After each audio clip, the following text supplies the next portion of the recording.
Time for another edition of Album Review TV. My name is John, and today I am reviewing Red's fourth studio album titled Release the Panic. Release the Panic has had a couple of promotional singles released for it, with Perfect Life being the first official single, I believe. And the band has stated that they want to kind of try some new things here on this record, and a lot of fans are already crying out against this. And once again, I don't understand why fans will be wanting bands to turn out the same album over and over again. And honestly, I had felt like that was the rut that Red was in. Until we have Faces, that album, released 2011, it just did not feel anything much different from Innocence and Instinct. Now, End of Silence is forever probably going to be my favorite album by Red because it's got the songs Breathe Into Me and Already Over on it. That album had some really cool symphonic aspects to it at times, and not to say that that's been completely lost ever in their career, but I feel like they've just tried to play too much off of the success and play it safe. And here on this new album, Release the Panic, I'm really not seeing anything that's really that drastically different. People are saying that they sound so mainstream rock now, and I'm just not seeing how it's that much different from their past releases. Maybe that's just me, but Release the Panic feels like a little bit more of the same. Now, I will admit that it's a step up from their past two studio albums. In my opinion, it's better than those two, and there are songs on this that I really dig and get into.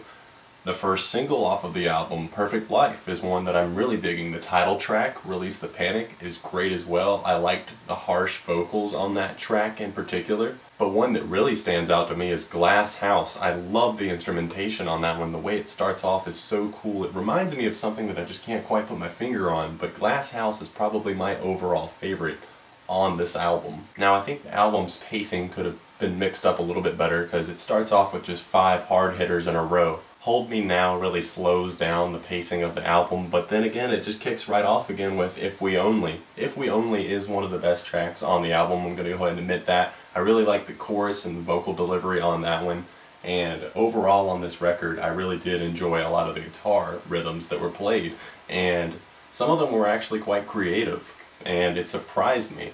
And I know a lot of people are saying that it sounds mainstream rock. Well, yes, it is. It does sound very mainstream rock, but I feel like a lot of their releases are. I feel like even though they are technically a Christian rock band, I feel like mainstream rock is definitely a tag that applies to the band. Die For You and Same Disease would have to be my other two favorites off of this record, but overall I just don't feel much of a long shelf life to this record other than a few tracks here and there. Now, if you get the deluxe edition of the album, it comes with a few extra tracks, and there's actually one that is one of my favorites on there. Love Will Leave a Mark is one that surprised me.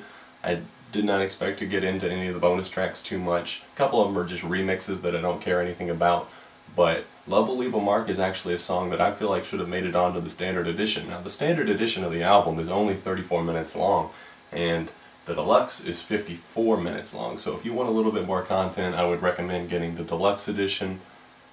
It's a hard rock, mainstream rock record. Overall, like I said, I don't see myself listening to a ton of these tracks too far into the future, other than probably Perfect Life, Die For You, a couple others. What did you guys think about this? Red fans? Disappointed by the album, or did you love it? Let me know in the comments section down below. I will see you guys very soon for another review. Make sure you subscribe to this channel as well as my second channel, Beyond ARTV, where I do things like track reviews, music updates. I'm actually trying to launch a website soon for music news and that sort of thing, so get excited for that because I am, and I'm hoping it comes together within the next month or two. So thanks for watching, guys. ARTV, Beyond the Reviews.